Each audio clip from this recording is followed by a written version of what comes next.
I can't do this anymore. I'm burnt out. Burnt. Isn't there a culture of that? All we do is work, right? We're just work, work, work. When you're in that position, you're so convinced that it's going to produce the most fruit, or it's gonna produce your biggest month, your biggest year. It's actually the complete opposite. Or like you'll hear a lot of folks talk about like the guilt of not working, right? Like 100%. You do get a sense of guilt. Yeah. Yeah. How do you deal with that? Because I that's one thing I definitely struggle with, and I know people listening struggle with it.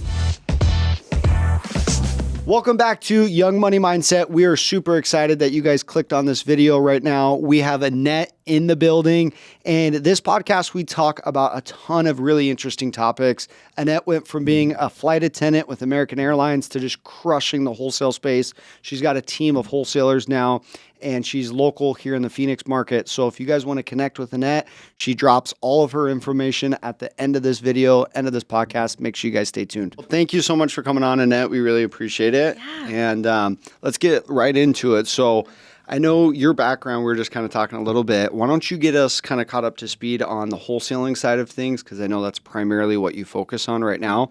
But prior to being a wholesaler, what did you do? So we can start with that first. Well, first off, thank you guys so much for having me on. I've been really excited about this podcast. Yeah, we've been excited to have you on. Yeah, I love the setup. But we could dive right into it. So I'll start off with a little bit about what I was doing before. First off, no experience in real estate whatsoever. And so let's take it back, 3 years ago? But 3 years ago, I was actually a flight attendant. I flew for American, and that was like my end all. Like, I was ready to just retire and be a flight attendant forever. Like, I saw myself doing that. COVID happened, and I feel like everybody's world flipped 180. Like, it was like a huge change for the airline, specifically my life. Everything just shifted. So I was doing that for 2 years, and then I got furloughed. Got laid off without a warning, just got a call, hey, you're not flying anymore. Like, good luck. Did you guys bid lines? Because I know that's typically like, did you guys bid on like what trips you took? Or how did that whole process work? Because I know it goes like in seniority. Yeah. And did they just take like the bottom 50 or 100 or 500 folks and just furlough them back then during COVID? It was like whoever had the least seniority. And it was probably from like a year to, it was like, if you're under the 2-year mark, you're not even considered like senior enough to hold a position. You're considered to be on reserve. Oh. So you're kind of just at the whim of the airline, and they call you, and you're sitting at the airport for like 16 hours a day with the bag ready. And that was my life. But you know what? I loved it. Do you get paid for those hours when you're hanging out, or are you only paid when you're actually... You get paid like not the full 16 hours you're sitting there. You'll get paid like half. Okay. Wow, that's interesting. So it's a passion job. Yeah. It's a passion. You've got to want to travel.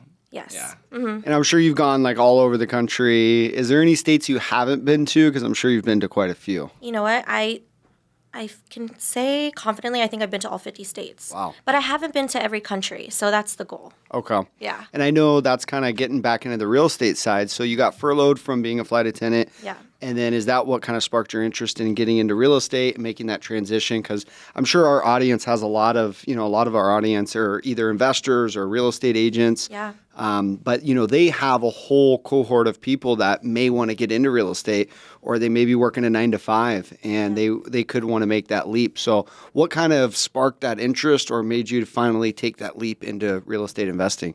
So, what's interesting about being a flight attendant is that you're technically a 9-to-5. You do have to report and be there at a certain time, but there was a freedom aspect to it. Like, you don't know where you're going to go from one day to the next. So that's why I loved it so much.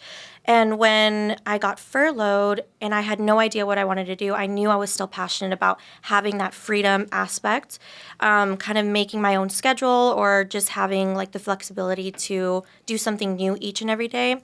And so when I got furloughed, I was like, okay, what am I going to do that could keep me on that type of lifestyle? I was hanging out because I had just moved to Phoenix. I was hanging out a lot in Scottsdale, and oh my gosh, I saw so many people that were like stupid rich, doing whatever, just hanging out or like having lunch in Old Town or whatever. And I would have these conversations with people like, what do you do? And a lot of them, I would say 99% of them are doing some sort of real estate.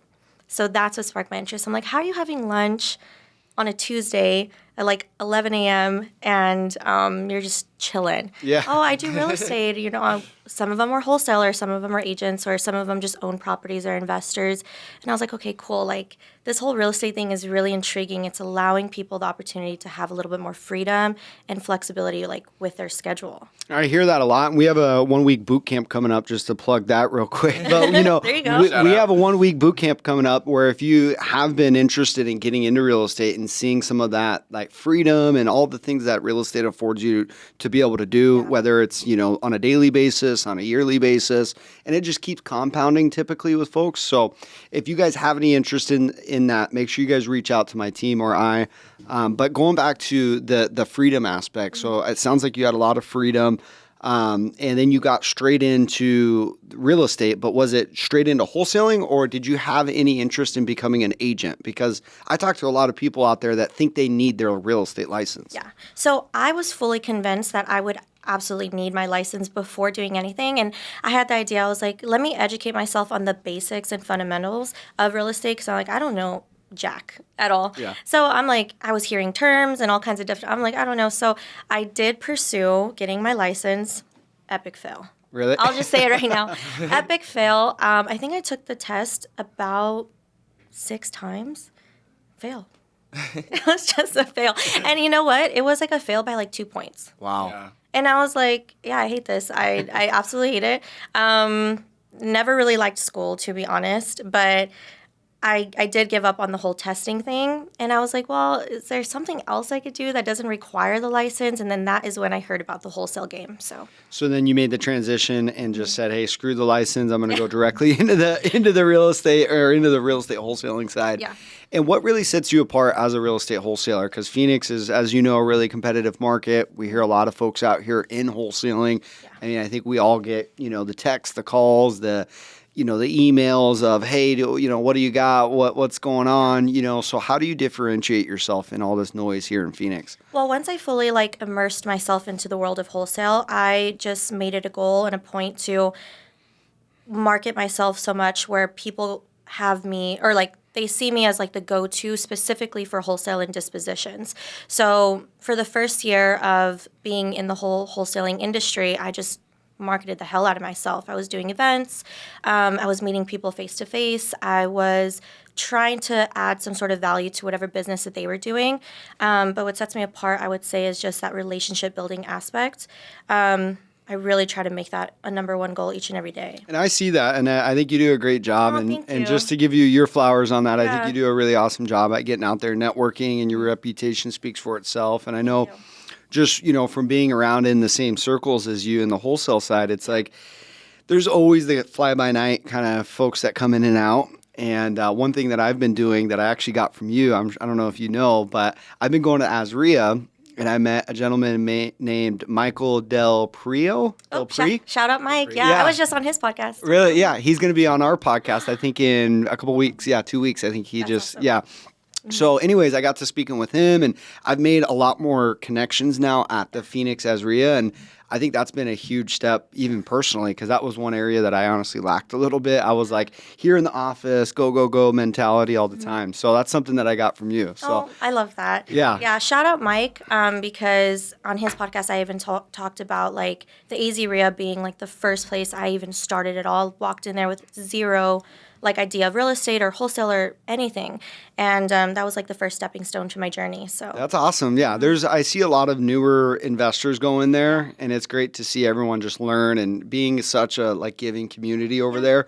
If you guys have any interest in real estate, wholesaling, investing, fix and flip, whatever, buy and hold, whatever that is, make sure you guys hit up the Phoenix RIA here, because just really, really good folks that I think are really ethical, and they're not going to take advantage of you and put you in these weird situations down the line in your career. So do you have a good podcast too? They get a lot of good guests on there. Yeah, full transparency too, guys. If you're trying to make money and do deals, go to the AZ RIA. You're going to find investors, you're going to find real estate agents, lenders, anything that is part of this whole system of doing deals. It's available literally there. Yeah. It's actually crazy. I do deals every single time I go to the AZ RIA. Yeah. So you're primarily on the disposition side when you were with a team, but I know you recently transitioned and you're on your own now. So how are you kind of balancing now having to deal with the acquisition side of it as well, or are you just still doing primarily disposition? So I have kind of shaped my business to be primarily disposition based, but kind of taking on the acquisition role, I really utilize my relationships that I have. So relationship-based business,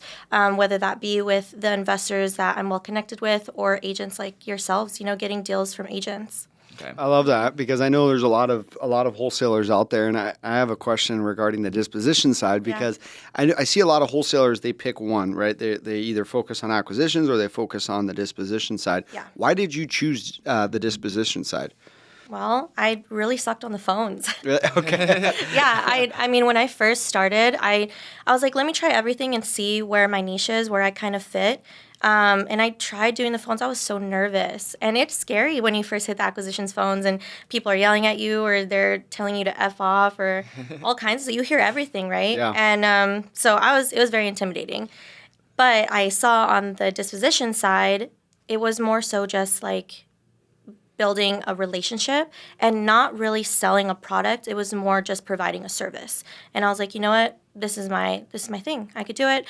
I feel like building that relationship comes a lot more easier to me. And really your positioning itself is like you're selling yourself, right? Yeah. Like you are the product and like you want to be the go-to person. So it's not necessarily that you're trying to sell to people. Exactly. You're just a connector, right? So people know that you're the go-to. You're providing a service. And I felt so much more comfortable with that versus like, the emotional part of like the acquisition and just dealing with emotions, really. I feel like that's all acquisition is. And that's one of the biggest reasons why if you're a real estate agent out there and you want to get a little further away from the emotional side of the business, definitely look at the investing side because for sure. it's so You don't have much. to look at anybody ever. Yeah. There's so many less emotions involved, and I can't just say how much that's improved my quality of life. My background is I come from a real estate agent side of the thing, the retail traditional, representing folks to the investment side. So it's been a night and day shift on that end. Yeah. Moving forward, so it sounds like you're primarily focused on the disposition side. Relationships have been a huge part of your business. Mm-hmm. And after leaving that team that you were on previously, have you seen like the business side kind of like it's harder to balance sometimes, I feel like the business and the disposition side because there is a whole nother aspect of having to do, the business building side versus just focusing on the dispo side, or has it been pretty natural for you? You know what? It is challenging because you're taking on a massive load than just being a small puzzle piece in an already working system. So coming from a team that was, generating leads, generating deals, very well known in the industry, and being a small little puzzle piece of that, then transitioning into building your own name, your own brand, it's an entirely different world.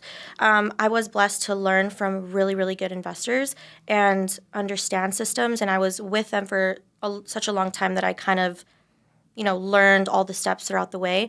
It was a bit easier for me to kind of just plug in my own things, but the balance is always something to like figure out as you go. Yeah, and it can be challenging at some points to really balance both of those. What does your team look like now? How many acquisitions, dispositions, administrators? Kind of walk us through what that looks like. So I have a team of 7, and we have 4 on dispo, and then myself and one other person is doing acquisitions. But we're just killing it at the dispo. That's primarily what I do. That's what I prefer to be known as in the industry. And then with acquisitions, they kind of are just deals that come as they go with the relationship-based business. But I want to amp that up. That's where the juice is. I'm kind of curious too. While we're on the topic, what do you feel it was like about your mindset that switched from going a piece of that puzzle to saying like I can take this on myself, run the business side, run the disposition, and be the manpower behind all of it? You know what? I've always had the vision of having my own business, and I've always seen the bigger picture. But I do have that mindset and understanding that it takes time and it's a work in progress. So you have to start from the beginning where you're your utility for, someone that's already doing it and making the path. I feel like a lot of people kind of miss that mark where they're just like, oh, I'm going to just build a business or oh, I'm going to start a wholesaling company. It's going to take you a lot longer unless you were to just plug yourself into something that's already working. Take the time to learn and and then apply it. And it took me a long time to understand what you just said, because until you actually have a First team, person I thought of. yeah, until you actually lead a team and you realize how difficult it is, you don't get it. Because like I remember being on other teams being like, fuck, I just want to get out there. I want to do this. I want to build this. I had the vision. I thought I had everything put together, and then you get out there on your own and you're like, wait a second, this is a lot harder. So You kind of difficult. bootstrapped it too. I mean, you like, granted we were selling residential, but like when you decided to transition and go wholesale, I mean, you just kind of just did it and learned as you went, which is very different than what you said, going to learn from the inside out. Well, if I remember, when did you start, Luke? So I've been an agent for 5 years, but I started on the wholesale side, I don't know, probably 2-3 years ago. Yeah. Yeah, Cool. so it's been a journey, but I, like you said, I kind of just went out there and tiptoed into the wholesale side, but I knew it was what I wanted to do. At the end of the day, like my vision was always like quality of life. Like now I've been, and I'd love to get your opinions on like hard money lending is like a big area that I want to look at doing one day, but I've always had vision for being an investor, and it's just that I love the real estate agent side. I mean, I still have clients that hit me up, and, it's fun to get out there sometimes and show houses and take listings and stuff. But my main focus has been the investment side. So kind of segueing from, wholesaling, I think we have a really good understanding of your team. That's awesome, too, that you have 7 folks already. Congratulations. Thank you so much. Yeah, you're just crushing it out there. So moving forward, I know, with that being said, with folks leaving your team and having to kind of always kind of reinvent your business and your team, how are you keeping your team fresh? I know you guys are really crushing like the remote environment, which is something I want to learn about personally. Yeah. So why don't you tell us about that? Like what's your team structure? How do you guys manage that all online? Yeah, so I love this question because it's all about like what we're talking about here, and it's about mindset. So even before I bring anybody new on, we're having conversations about, okay, where are you at mindset-wise? What are your goals? What are your visions? And I'm going to tell you exactly what mine are. And if we align, then you're going to work just fine. But it's really more so about having each and every one on my team have a strong dedication to self-motivation. That's the biggest thing, because all of them are on commission. So you have to be self-motivated each and every day. You have to know what your goals are, your visions are, and be on point with what we're doing as a collective and not just as an individual. But that's what really keeps us going each and every morning. I mean, we wake up, we have our group chat, and we're telling our goals for the day, what we're going to achieve, exactly what we're going to do. I always like starting the week off with a quote of the week. What are we going to accomplish this week? And it's about weekly goals, daily goals, and then the overall vision. So that's what my whole team is all like kind of focused immersed on. Yeah, and it really brings like a culture to the environment too, right? Because there's got to be a level of culture, and I always say from like a teammate's perspective, like people buy into the culture, they buy into Annette, they don't necessarily buy into the brand name as much. I mean, some folks do, unless you have a crazy well-recognized brand. Yeah. Like I'm sure you've seen, We Buy Ugly Houses, right? That's a franchise you can buy into, and there's value in that. But like my personal brand, I'll be the first one to tell you guys, like it's not necessarily like the most well recognized. You're not going to drive down the street and be like, oh shit, I want to work. What I mean? Yeah. Oh fuck. I wish. Hey, one day, shout out. But it'll happen. Yeah, one day, hopefully. But that's the thing, right? Is culture, and I think culture is a big piece of it, and it's something that I've honestly struggled with. Creating that here in the office, I feel like I do a decent job at it. Yeah. Outside, online is a harder place. And I know there's agents, there's investors listening to this podcast, and they may have a remote team. So is there any tips you want to tell them or things? I know you said you do the quote of the week, you do daily goals. So it sounds like everyone goes in. Are you guys using Slack? Are you doing just like a group text? What are you guys using for like software and stuff like that? So we keep it very basic and very simple. We use WhatsApp. Okay. And we use Go High Level. And we have like our team group chats on our social media like Instagram. And that's kind of where we just keep it real knit and real tight. So like throughout the day, throughout the week, we're sending each other motivational podcasts. We're sending each other, what are we feeling? What are we thinking about with the day? What's motivating us? We're sharing that with one another all the time. And one thing I would like to say, a really big tip is just reminding your team that you're in this with them. So I'm like, maybe I'll be out of town. Like, I'm still doing deals. I'm still checking in with them. I'm still offering my help and service, regardless if I'm out of town or not, not in town, I guess. So that's the biggest thing with my team. And I feel like why we keep things going, regardless if we're remote or not. Yeah, I love that. And I think I could definitely do a better job at it because I'm like glued to I feel like I'm not productive unless I'm here. And it's a major problem I have. Yeah. And I'm trying to get my head back into that space of like, I don't know. I just every time I'm at home, I'm just fucking off. I'm doing Hard something. not to. I know I'm doing something that's like not like as productive. And Yeah. I think a lot of people struggle with that as much as they're like, oh, I'm self-motivated. I'm really self-motivated. You get them in a certain environment. Maybe that's their home environment. Maybe that's their, whoever's house, and they're just, kind of more of a relaxed individual. So I think, but it's all mindset, right? And it all comes back down to that mindset. And it's something that I've been really working on. And I think really part of it too is setting up an office and setting up a home work area. Yeah. And I come from the door-to-door world, so I'm so used to being out and knocking doors, Like in the streets. doing shit like that. Yeah, that it's hard for like every time I get home. I think too a big part of it, like you had said though, is hiring people that have the uncoachables. Like you can teach people how to sell real estate, how to dispo, how to run the numbers, but like if you don't have that internal drive that you're looking for and your people that are self-motivated, if you will, right? I mean, they're just not going to be a good fit for someone that has a remote team like yours. Yeah.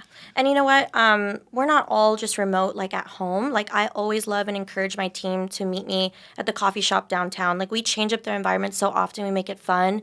So it never gets boring. Yeah. Yeah, like, I look forward to waking up and be like, hey, we're going to meet at 11 at the coffee shop, work for a few hours, and then we're going to we're going to go check out a deal, and then we're going to go do this. So it's something new each and every day versus, back then it was like, okay, we all get to the office at 9 a.m. and then we leave at 5 a.m.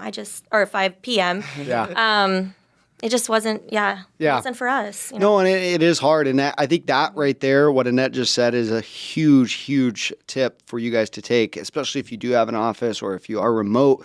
Make sure you're incorporating an office or like a coffee shop or a lunch spot or something to get lunch and work a little bit and then head out, look at a deal, I think is awesome. So I think that's great. And I think it really comes back down to the mindset though, right? Because these people have to be involved. They have to want to meet you at the coffee shop, right? Because I'm sure you have the other people that are like, oh, I'm sorry, I'm busy. I'm doing something right now. It's like, hey, well, we're all meeting here at this coffee shop. Yeah. So just speak to that real quick in terms of, I know it sounds like, self-motivated. Is there anyone in particular, like when you interview them, is there anyone that you kind of disqualify or maybe say, hey, we wouldn't be a good fit if they say XYZ or, if they're, I don't know, just any certain kind of attributes that may lead to like, hey, I just, I know this person probably wouldn't be the best fit for our team? You know what it is? Like 100% if they don't have urgency. Like you have to have urgency. Like if they, because I do get quite a few people like, hey Annette, like I would love to join your team. I want to do this, and I'm like, okay, go ahead and give me a call by end of day. If they don't call me by end of day at the time that we said, done. Yeah. Because there's no urgency. And especially in the world of wholesale specifically, the key to success in it is going to be urgency on deals, on calls, on relationship building, sellers. You have to have the urgency to be and stand out. Yeah, you do. And Annette's the best at creating urgency because she's always like, I got EMD ready right now. She's like, that's what she always texts. I got EMD. She sends a picture of the check or something. I'm like, but we do the same thing, right? Like the way we talk to a lot of sellers or even, agents is, one of our go-to lines is like, hey, I'm going to be out looking at another project. I'd love to stop by the title company and drop off the earnest money. There you go. I'm going to be out and about anyways. Do you mind if we can get this wrapped up a little quicker? And it definitely helps creating that sense of urgency. So I absolutely agree. Yeah, it seems so little. And maybe the people that are hearing this, it's like a light bulb because it's very minimal effort, but that's what really makes the difference. Yeah. And that's what will make the difference in your business in real estate. Especially in Arizona. Things are Yes. very, very, very fast-paced out here compared to some of the Midwest and the southern states where Right. real estate moves a little bit slower. You have to be on it here. Oh, 100%. I mean, there's deals, and we see it often, right? The deals that circulate, somebody locked up and then another person locked it up, and it's like, okay, the reason why this new person has it locked up because they probably didn't have urgency. And so, yeah, it is very, very competitive. Yeah. Are you just local here in Arizona or are you guys wholesaling in any other states? 90% of the business is in Arizona, but, deals here and there in Texas, and only because I'm from there. So cities like El Paso or Houston, Dallas, like the bigger ones.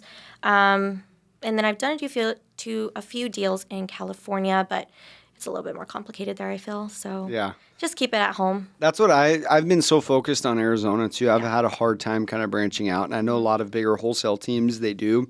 Like nationwide. Yeah, they go nationwide, or they have, multiple different markets they're in. And I've just found, like, especially with my team, like the worst thing I think you can do to an acquisition person is to kind of fragment their focus across several different markets when they're still trying to learn maybe just the Arizona market or just the Phoenix market. Because there's sub-markets within that, right? Like what a deal trades at in Maryville is different than Scottsdale and different than Laveen and, Santan and Florence. And, next thing you know, they're locking shit up in Rio Rico thinking they're going to sell it at fucking 80%. It's like, dude, that's so fucking like far. Yuma. Yeah, exactly. Guys in Yuma. Yeah, they're sending me shit in Rio Rico like, hey, dude, I got this fire deal.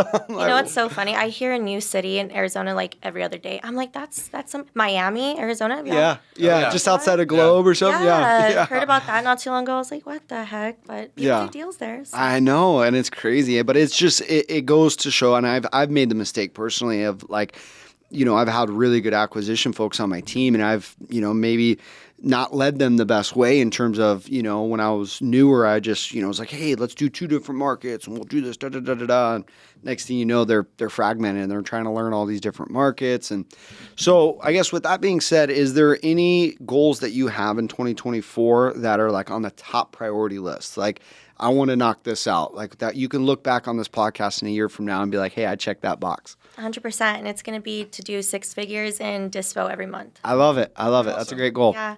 I think we're more than capable of it. We have some amazing dispo managers on the team. And when they're dialed in, like, I imagine that it's just going to be rolling. So that's one of the biggest goals, right? That the money sign is always exciting. But you know what?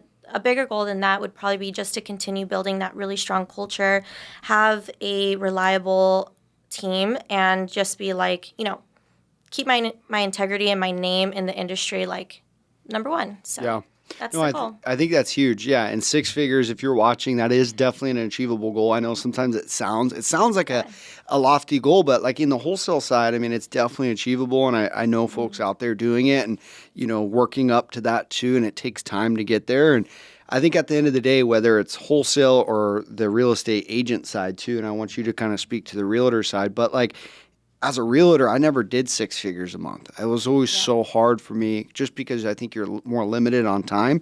Where the wholesale side, you're not necessarily having to go out and look at every single deal. I mean, I can't tell you how many deals I've sold and never seen them, right? So I think just the time invested is a bit different. But you're investing the time, I guess, in other places, right? 100%. Typically, it's a little harder per se to get the deal, or to find the buyer, or to do that. So why don't you speak to like the time involved is very, very different. I mean, wholesale deals you're looking at, you can bang them out in a week or so. Whereas like for me, I mean, I've come damn close to 6-figure month. I haven't done it yet. But you're aligning things 30 to 45 days out for everything to close, inspections, appraisals, everything to go correctly. And the truth of it, too, I mean, when you have 6, 7, 8 deals locked up, it's almost a guarantee that 1, 2, 3 of those are going to fall through. And so, I mean, it's very achievable. But like you said, that the time difference is very different. And I think, too, your relationships can last longer and your relationships come back around more frequently than I do. Like I have clients that I've sold 5, 6 properties for, but again, it's residential stuff, whereas you can do 5, 6 deals with a relationship in a month, right? Yeah. So like granted, our checks are sometimes bigger, depending on the size of property and things like that, but wholesale, it's a much quicker, fast-paced game and you can keep your circle a lot smaller. Whereas in real estate, I have to continue to expand my network to continue to make money to get to 6-figure months. Yeah.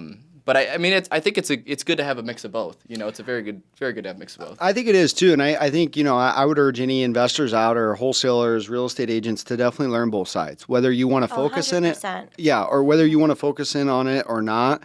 Yeah. I'm sure you've worked with real estate agents that.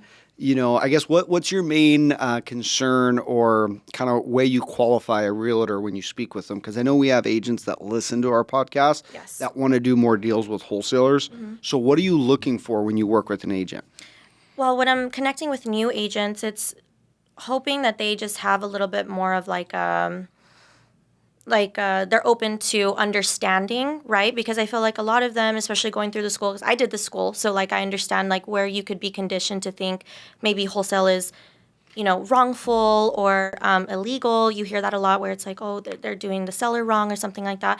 It's really just an additional tool to make more money. So when I'm speaking with new agents, I love that they have an open mind to hearing what I have to offer and how they could utilize this service and tool to, one, make them more money and build their network even further.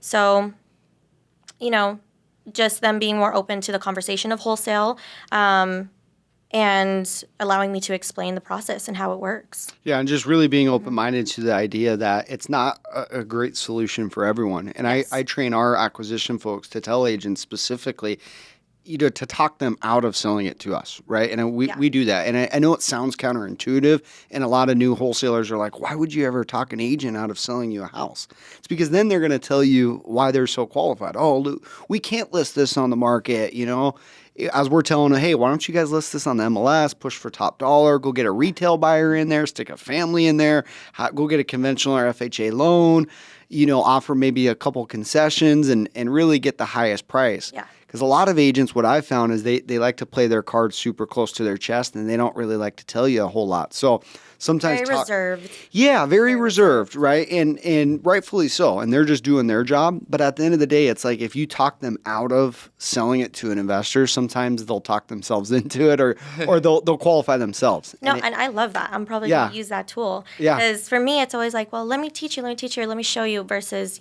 maybe taking a step back and allowing them to talk a little bit more. Yeah, and it goes to like what we do a lot on the acquisition side, what we call like a takeaway close, right? Where we're like, hey, we're not necessarily the best fit, and then all of a sudden they're calling you back saying, hey, we listed it on market, it sat, or hey, XYZ investor came in and they're roughly right around the same number. Yeah. And that's another thing is everyone always wants to push for that They top want what dollar. they can't have, right? If Yeah. you take it away from them, they want it. But kind of to speak on what you were saying, too, about agents being reserved, I know a lot of states have started to implement some laws where there's some talks about it like being illegal in Virginia to wholesale and some different regulations. Have you seen any of that affect your business? I know you don't really do a lot outside of Arizona, but has there been talks, and this is kind of for you as well, around maybe some rules or regulations? I know they had talked about a certain type of license or schooling for wholesalers. Have you guys heard anything in that space? I think the only thing I heard in regards to that was making sure that you have disclosures in all assignment of contracts.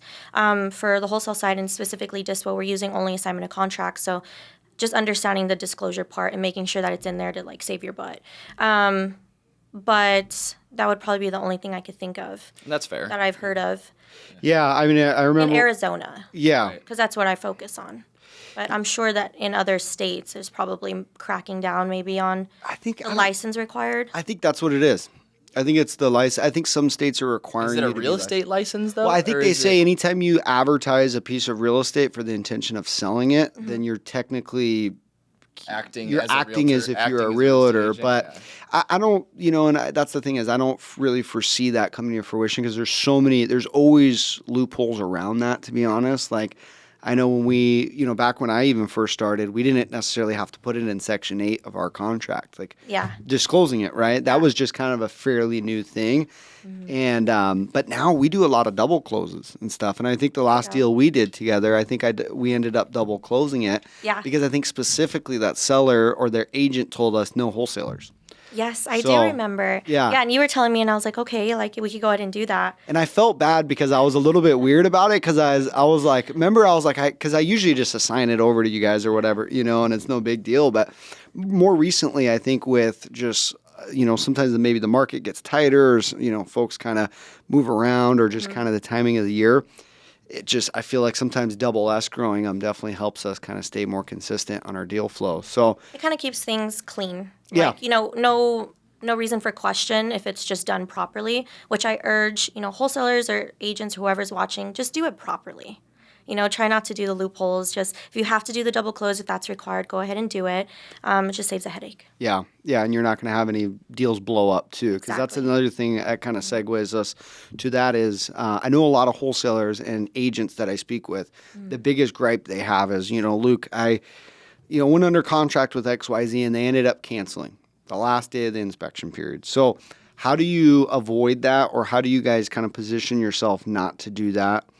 Because it's one thing that I've been focused more on is really kind of protecting my relationships with agents and other folks, is just making sure. But then it also goes back to educating them on the game, we call it. Yeah. So, and that is like locking it up high and then price dropping them in the inspection. And I've lost a lot of deals because so-and-so is locking it up high and I know there's no way they can sell it at that, and they're going to drop it. So I've done it both ways. I'll be honest with you guys. I've definitely done it both ways. Please don't. You learn. Yeah. So how do you manage that in your business? Because I'm always trying to learn about that. Mm-hmm. So, I mean, it's always my goal in my business as well to preserve all relationships, whether it be with the seller, the investor, the end buyer. Your business is your reputation and vice versa. It's like you want to maintain that. And so to try to avoid anything like cancellations or a deal falling apart, what I've done is really just utilize my relationships in the business. So I'll go to, an investor that's done 200-something deals. I'll give them a call, be like, hey, I have this situation. What would you do? Because they probably have come and seen what has happened or why this is falling apart. I have a really good relationship with title. Build relationships with title agencies. They will save your butt 110% of the time because they don't want the deal to fall apart either. So I really just utilize my sources. That's what I do because it's going to take too long to probably try to figure it out yourself. Just go to that person that would have the answer. And if it comes down to it, if you have to lose your profits, then so be it. I would people probably hate to hear that, right? Like, oh, walk out of a deal, with zero in your pocket. But if you could preserve that relationship, you're going to make that twice as much in the next deal. And sometimes it's worth it even to go negative to preserve that relationship. There you go. If you earnest money, it happens. I've had to pay out of pocket to, put up a post possession or a holdback or something because it wasn't there and the end buyer's upset and, you have to pay out of pocket, but it's going to preserve that relationship. So, to answer the question, it would be utilize the resources. Don't be afraid to call all the ones that you have available to you. And then if it comes down to it at the table, you take the responsibility as a business owner and as the leader and, fork it up. Yep. No, that's a great insight too. And if you're struggling maybe sometimes to really connect with escrow officers and networking with title, I always tell folks just DM them, get in contact with them. I know sometimes it's kind of hit or miss with them showing up to events and stuff, I've noticed. Yeah. So just, reach out, DM them, kind of get a hold of their business pages and stuff and just let them know, hey, I'm trying to get in contact. I'd love to sit down and even go into their office. I know sometimes you can catch them in between signings and stuff. Yeah. And just sit down with them and build that relationship because I absolutely agree. Like, title is probably one of the strongest areas in terms of relationships. And, if you have a good relationship there, it's not only going to help you on that end, but then, as we know, the wholesale world is a little bit sharky, right? It's sharky. It's pretty, there's stuff going on behind your back. So if you have a good escrow officer, someone that's going to kind of help you in that sense, I think is huge too. So I guess moving forward, is there any other questions you wanted to jump into? Yeah, I was curious. I was checking out a lot of your socials and that. I know you talk a lot about VRBO, Airbnb. Mm-hmm. Curious if you purchased any recently and how those are doing. I know, I don't know, was it 22 we had Super Bowl here? It was last year. Or was that 2023? Okay, yeah, so I know we had Super Bowl and Phoenix Open here the same weekend, and there was Airbnbs in Scottsdale that were vacant. And I think for the last year after that, you've seen a lot of stuff done on the market, listed on MLS, complete Airbnbs up for sale. So I'm curious how that business is going for you, if you're still doing it, actively doing it. So I am actively doing it. I do have one unit, and it's located in downtown Phoenix. I actually started that whole Airbnb thing the week before the Super Bowl, hoping that it would give me a really good kickstart, which it did, praise God. And it's been running really well since. And you know what? I think the key here for Airbnb is going to be location. And location in the sense of not what is the most touristy, like Scottsdale.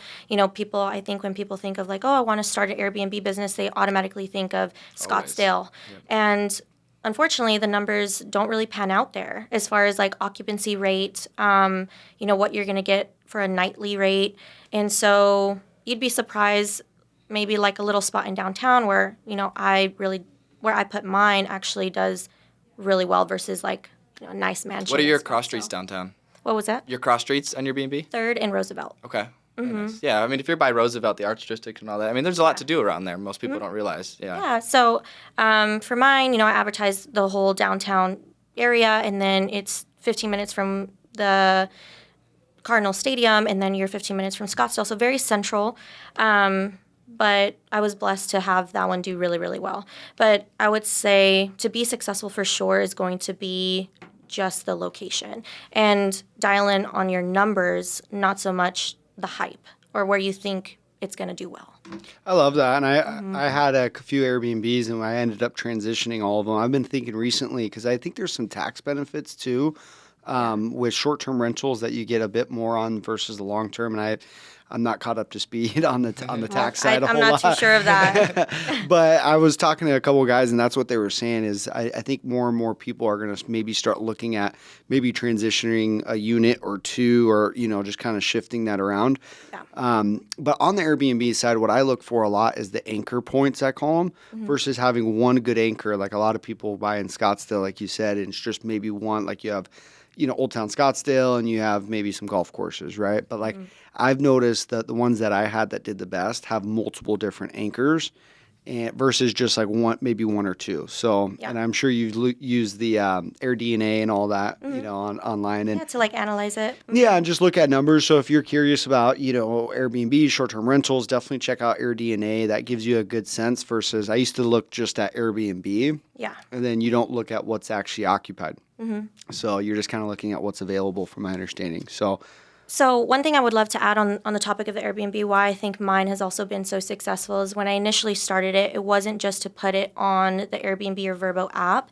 I actually created a website where so my Airbnb business is Modern Wellness Stays, and it kind of attracts more of the corporate traveler, business traveler. And so when they're looking for their short-term stays, they go to that website and then they could book directly through either awesome. Airbnb or Vrbo. But that is truly what I think has kept my Airbnb afloat, because just the normal hey, let's stay downtown for the weekend in Phoenix isn't sustainable. You want a clientele that's going to be all season round, and that's corporate travelers. So smart. Yeah, a little nugget for anybody that wants to maybe start. I would definitely suggest implementing that, because right now in Phoenix, it's not the greatest occupancy for overall the valley. And that's the thing, is that I feel like the headlines, though, a lot of people always just are headline readers, and they look at oh, wow, Airbnbs, or, oh, no, and I'm sure there's a ton. And I've talked to a couple other folks that say, and I've seen your Airbnb, and you did a really good job decorating it and getting everything kind of positioned in a way where it looks good from your pictures. Thanks. Because I think that's a big thing too, is people just try to furnish it really really on a budget, but I think there's a happy medium there. You know what I mean? You see some, it's just a white folding table. That's how mine would be. It's just a white folding table and a couch. Well, what's so funny is during Super Bowl, I saw people literally just pack their bags and put their normal home on Airbnb. I'm like, oh, yeah. Lord, people are just sleeping on their regular bed. I was like, that's so embarrassing. I definitely don't. That is pretty gross. Yeah, it's kind of weird. But people were doing that, legit, especially near the stadium. That they were they just put their home on the Airbnb platform just for that weekend, and some of them got booked. But yeah, I'm sure they skewed a lot of the numbers too, and that's actually a really good point. I'm sure there was a lot of data in there that maybe wasn't a full year-round thing that got factored into all those vacancy numbers too. I didn't even think about that. But I'm sure that happened very true. Quite a bit. Yeah. So I guess, moving forward, it sounds like wholesale investments, your main goal is really, continue building your relationships, focusing in on that end. Is there anything going on in your personal life that you're focused on? Because I know we kind of have talked about, recruiting and just understanding, hey, who are the right people? I think a lot of that self-motivation, though, also comes down to their personal life. Yeah. And one thing I've been kind of in the more, in the mindset of is living a congruent life. And I think that's huge to look for. So how are you balancing, all of this stuff, your Airbnbs, your wholesale business, your team? How are you balancing that in your personal life? Oh my gosh, I love this topic. And the reason why is because for the past 3 years, I was just dialed in, focus, work mode, and it burns you out. And, especially if you have a family or you have a relationship or friends, all of that will quickly diminish if you're just not giving some sort of balance. So when I did go on my own, I made it a point to even share this with my team, like, hey, we will implement a work-life balance. On weekends, we're going to be available to our clients or whatnot, but make it an effort to do an activity. I love inviting my team to do yoga or some sort of something that is not real estate related, just to keep the mind fresh, keep the body feeling, we're not work robots. And I feel like, especially in real estate, it's so easy to turn into a machine. Isn't there a culture of that? Wouldn't you say, like, in the industry, and I'd love to hear your thoughts on the culture of this industry. I feel like this industry has a lot of that mentality where it's just like all we do is work, right? We're just work, work, work. And then I feel like this industry also has, like you were saying earlier, the other side of it heavily, because you do have some of the freedom, right? Yeah. But then you have like the extreme opposite of like the guys that are never working, that want to work 4 hours a week, which I think is great, but it's like, how sustainable is that? So I think we have a lot of kind of complete opposites in this industry versus like the 9 to 5 mentality is like, man, that's what I do. Right. And there's our audience out there listening. We have folks that are 9 to 5ers that just are like, I can't do this anymore. I'm burnt out. Yeah. So like, I know real estate, we have both sides. And I think maybe, just speaking to both of that, kind of both sides of that would be awesome. So I've lived both where I was like dialed in, zero personal life or, no relationship. Friends were neglected and everything like that. One thing I could tell you is that you when you're in that position, you're so convinced that it's going to produce the most fruit or it's going to produce your biggest month or your biggest year. It's actually the complete opposite. One, you're going to burn out and you're just going to run yourself to the ground and you're not going to really profit or have any sort of results. So when you switch that perspective to a mindset of like, okay, if I give myself a break or reward myself, then you actually become more self-motivated. You get inspired. I noticed that that's a big thing for me personally is when I transitioned to that and I allowed myself to take a break or go take the trip, I came back more inspired and motivated to work harder and, oh my gosh, I want to do that, and again and again and again. So it's just, for me, it was like having the realization that when I allowed myself to live a little and have a more fulfilled life, I actually produced more. Yeah. So I think, this past month, I took a little bit too much advantage of that. Like I traveled the past 4 weeks. Where'd you go? Oh my gosh, I was in Mexico. I went to Cancun, and then I went to Vegas, and then I went to San Antonio. I was just kind of all over the place. But you know what? I think it goes back to the self-discipline. Regardless of wherever I was still doing business, and my main priority and my focus was my team. So if you have that in you to be able to do so, I challenge everybody, allow yourself to take the trip. Allow yourself to do what you've been wanting to do because, one, tomorrow's never promised, and God forbid you work the rest of the year and you don't take one trip and then you die. Yeah. That's going to be horrible. And it's really the reality. Yeah. It's really the reality. I see it all the time, and close friends in the industry where they're just working themselves to death, and they're like, Annette, how are you traveling? Why are you traveling so much? Well, it's called balance, and you have to do it. You have to do it. And I promise there's a positive to it. Well, and one thing that really sticks out is, because I feel like I fall into that category sometimes where Luke, you're on calls till like 5 a.m. This guy doesn't stop. 24-hour agent calls. I was somewhere and I was like on Instagram and I saw Luke's live and he was literally, you were doing the 24-hour live. Oh yeah, I put it up on my TV. Yeah, I was watching. I was like, what is he doing? That's crazy. Well, but I feel like what you just said, I had a realization here on the podcast because like the biggest thing that I think is like sometimes working that hard, you feel like it is going to produce like the fruits, right? We condition ourselves to think that. Yes, fully but it's convinced. not true, right? It's not true. And that's what I needed to hear is that it's not necessarily always true, right? Because there is another side of that. And I think there is, a mindset where you can have that balance. And I've always just been of the mindset that, and it's probably just because of the way I was raised. There's probably a lot more shit there where I saw my parents struggling or I saw, our house get foreclosed on. I just never wanted to go backwards in my life versus, working, it just kind of gives you this false sense of security. Or like you'll hear a lot of folks talk about like the guilt of not working, right? Like, Oh, 100%. you know, like sometimes even though like I could go tomorrow to fucking fly to Bermuda and I'd be like, fuck, I should be working. You know what I mean? You do get a sense of guilt. Yeah. Yeah. And I guess let's talk on that. I mean, how do you deal with that? Because that's one thing I definitely struggle with, and I know people listening struggle with it. You know what? It's very simple. And for me, it's having the understanding that money comes and goes. So I remind myself of that quote, like, hey, money comes and goes. I know that my work ethic, what I'm building, the strong people on my team, we're going to keep this machine and boat going. And it's really just, you know, where's your priority each and every day? Are you doing your check-ins?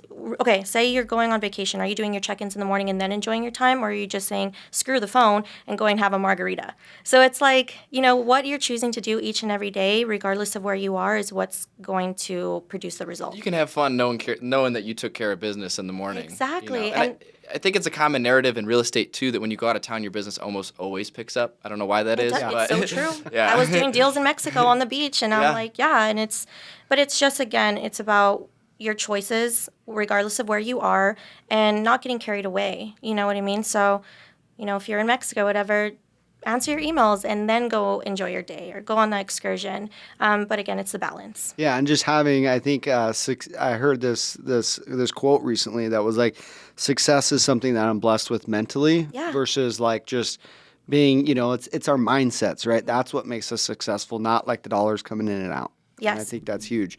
Yeah. And that, I think, will be something that I need to think about more as I vacation and do that. Yeah. Let's talk about protecting the mindset. And that, I know there's a lot of negativity. There's a lot of stuff going on with the NAR, National Association of Realtors, and commissions. What are your thoughts on realtor commissions? How do you think that's going to play a part in wholesaling? If you think there is going to be any issues with that, because I know in July, do you know what date it is? I think it's mid. I think they switched it to August. Is it August now? Yeah, they pushed it back. So in August, they're not going to have any commissions on the MLS anymore.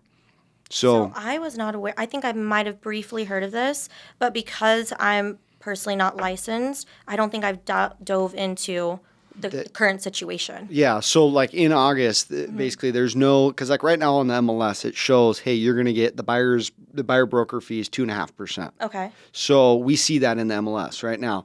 Now, come in August, they're taking that away. So agents aren't going to know if, let's say, you have an end buyer out there that fixes up a home listed on the MLS, and they're advertising it. That buyer's agent buying it is not going to know what they're going to get paid. Yeah. So is that something where sellers are going to get weird about paying that commission? I mean, there's a whole ton of different thoughts and theories and things going on right now in the community about how that's going to look. Do you have any ideas on kind of how that's going to play out or thoughts? Yeah, so I've driven into it pretty heavily. And there's two big changes. So the first one, obviously, is that commissions can't be offered on MLS. And the second one is that when you're a buyer's agent working with a buyer, you have to get an employment agreement signed before you actually go out and show homes. Employment agreement signed? Yeah, so a buyer broker. Essentially, you're discussing the maximum commission you could earn on it. So now when I go to meet clients at a property, they don't enforce it yet. I've been doing it for the last 6 months since I heard about it, so it's not a shock, for my team and I when we start to do it. But you're just discussing that up front, and then it's either August or November they push the date back to, but essentially commissions will be wiped from MLS. So you'll now either have to have a separate broker-to-broker agreement between compensation, or you can actually write it into the offer now, which a lot of people don't realize too, and I think this is an important point. Fannie Mae, Freddie Mac rolled out a program now to where, on max concessions like conventional loan, you're maxed out at 3%, FHA, you're maxed out at 6%, seller concessions. You can actually write in additional concessions for a buyer broker, for a buyer's agent to be paid without that affecting how much on top of either the 3 or the 6%. Exactly. So and there's no limit on that too. So like if you could charge 10% commission, they no longer have a limit on those. So I think that's cool. I think it's about perspective here, because people could be like, oh my gosh, it's wiped out. What the heck, doomsday. But what you just said, and I hope everybody really caught that, is you essentially could negotiate what you can make on top of what's already given. It's either just the another 3 or piece the of negotiation now, and it allows you to be more transparent with your buyers up front about like, hey, if you purchase this property, I could earn up to 3.5% on it. If the seller's only offering 2.25, 2.5, listen, I'm not going to charge you for that 0.5%, but it allows them to understand how much you're actually making as an agent. Yeah. It's bringing more transparency. Right? It's transparency around, the buyer's agent commission, and I think it really is going to help folks that are flipping. So if you are actively flipping, I think underwriting maybe an additional compensation in there. Or I'm a big believer in really making sure agents are taken care of and paid. Yeah. Even if I make less, I'll be the first one to say, hey, look, here's a half a point, or if we're in a negotiation on a flip and we're making X amount of dollars, and the agent's like, man, I got to give up half of my commission for my client to get this concession, otherwise they're going to walk away, and the agent's all stressed about it. It's like, hey, let's split it. Let's do something on that end to make sure, because I know how hard buyers agents work to get these deals done. And 100%. And it goes to a whole nother realm of just driving around and doing all of the things that go along with it. So I think that's awesome though. And something that we've been doing is doing the buyer broker and being transparent around what that looks like. And I think that does bring just another sense of transparency, but then also it reiterates the fact that I think the NAR was trying, or the NAR was trying to get at, was that commissions aren't fixed, right? They're always negotiable. And I think that was kind of their point, was to try to get such a funny topic, though. I know, there's it a is. speech Biden's talking about, for the first time ever, real estate commissions are negotiable. Yeah. And I think that's freaking hilarious, because we have a boilerplate contract that's a fillable line. It's not, there's no 6%, automatically applied in there. That's always been negotiable. But I think part of it was they say that sellers didn't quite understand that not only were they paying for their representation, but they were also paying for the buyer's representation. So again, I think it's just bringing more clarity to that of, hey, you're going to pay me to list your home, but we're also going to entice a buyer's agent to bring us, a buyer. Whereas I don't think most listing agents were actually having that conversation. They were just saying, here's 6%, sign here. And so the seller thinks, okay, this agent charges me 6%. They don't realize that that's being split. So again, it's just opening up that conversation. Well, look, for everybody that's watching, this episode today, the truth of the matter is, in real estate, there's constant moving pieces and there's constant change. The key here to make it and sustain in the industry is how you're going to, your perspective on the situation. One, if it initially seems like something that's a negative, take your time, breathe it out, and then see how you could benefit from this. Because what I took away right away is it just gives you more of opportunity to negotiate and potentially even make more, So, yeah, it's really about perspective, and then, how can you use these changes to your benefit? Yeah. To help not only your client, but, benefit yourself as a business person, as a salesperson. And it goes back to protecting that mindset. And there's always, real estate is that's the only thing constant, right, is the change. It's changing all the time. And I go back and I talk to agents, and I give them this phrase. I'm like, or even, investors too, because it's like, at the end of the day, when internet came out, and there used to be, the MLS used to be a paper book in these real estate offices they would flip through. That's crazy. Yeah, they would, before internet, they would. Thank God we weren't there. Yeah, they would flip through this book, and it was the MLS. So when the internet came out, all of these realtors were like, oh my God, our job's done, right? They all went super, super negative. But in reality, what did that do to their business? It just exploded their business. I mean, the ones that did internet marketing, business exploded. Emails. I mean, being able to show clients it, being able to have clients email you and say, hey, Luke, I want to look at this house without you having to sit down. Convenience. Yeah. So, Convenience. There's going to be a ton of positives from this too. And I just like reminding agents of that. Like, the MLS used to be a paper book in your office, and you guys adapted back then. So I'm sure you'll adapt. Buyers now. Agents are freaking out, man. Oh, yeah. Freaking out. But back to the point of protecting the mindset. I mean, whenever you're in a situation where you're questioning what to do next, it's just about the perspective of how can I utilize this to my benefit.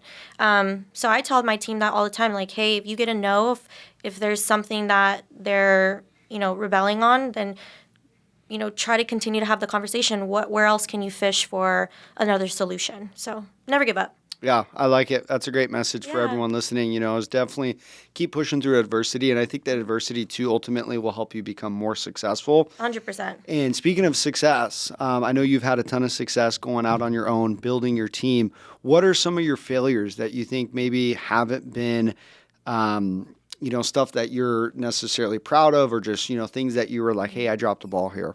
Yeah, no, I love that because full transparency, this whole real estate stuff is very hard.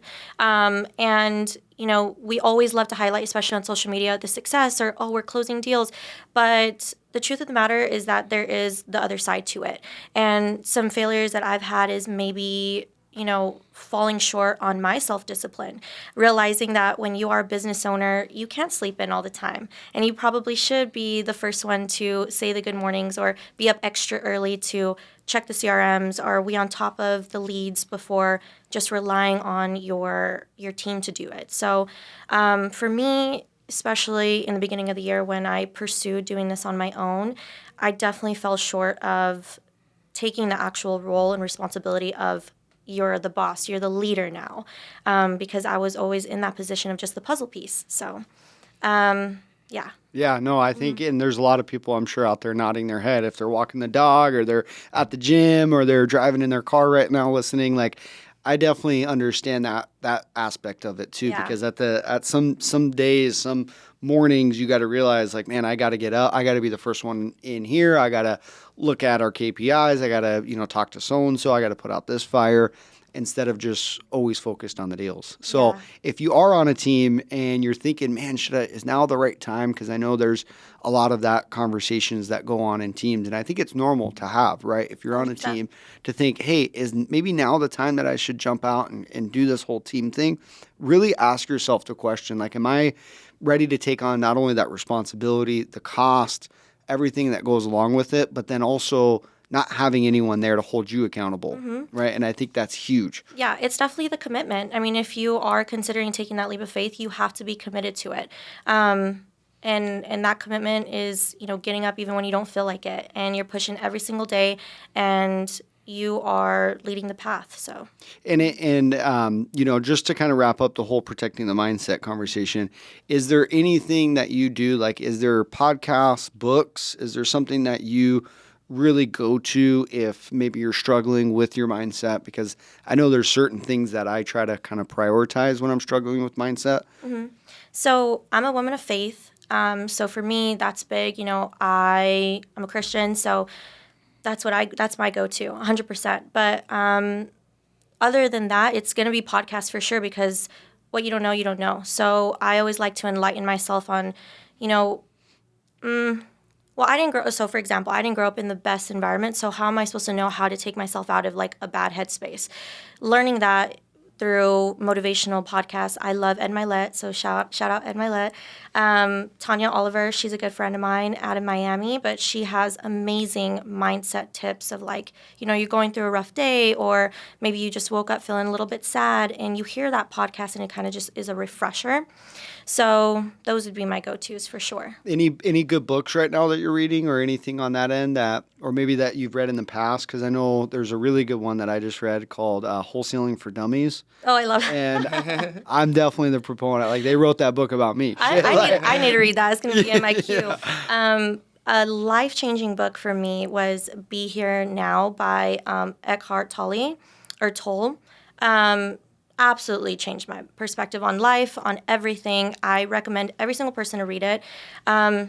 It would change your mind perspective and motivation, discipline, all the key components to a really good foundation to wanting to be successful as a person. So that one for sure. I got the name tatted on my back. Like, I love it. That's so cool. Yeah, it changed my life. I almost got a tattoo of the Atomic Habits book. Right? It's just so inspiring. You're like, oh my God, I'm like a different person. Yeah. Well, and it's crazy how those little changes to those little unlocks, those little nuggets of info will just unlock the world of possibilities for you. 100%. And I think surrounding yourself, listening to podcasts, being around a really good environment is going to help you. And not all of us come from great environments. Some of us do, some of us don't. Yeah. And some people are just equipped with better tools than others. And it's just about getting those tools, putting those on your tool belt, and pushing forward. So in conclusion, is there anything on your end? I didn't have Anything else? I don't think that was great. I loved it. Yeah, Yeah. you crushed it. No, you guys are enjoyed awesome. having Thank on. you so much. Yeah, thank you so much for coming on. We Yes. really appreciate it. If you guys want to connect with Annette, make sure you guys check out her Instagram. Is there anything you want to plug? on your end? Yeah, check out my Instagram, guys. It's Annette Joe with 2 O's at the end. You could reach me directly at my phone number, which is 505-506-0549. And then anything in regards to deals, dispo, real estate, mindset, you want to connect with me, you could reach me at sejasinvestments@gmail.com. Quick little infomercial. I love it. Cool. Thank you guys so much. We appreciate you guys tuning in today.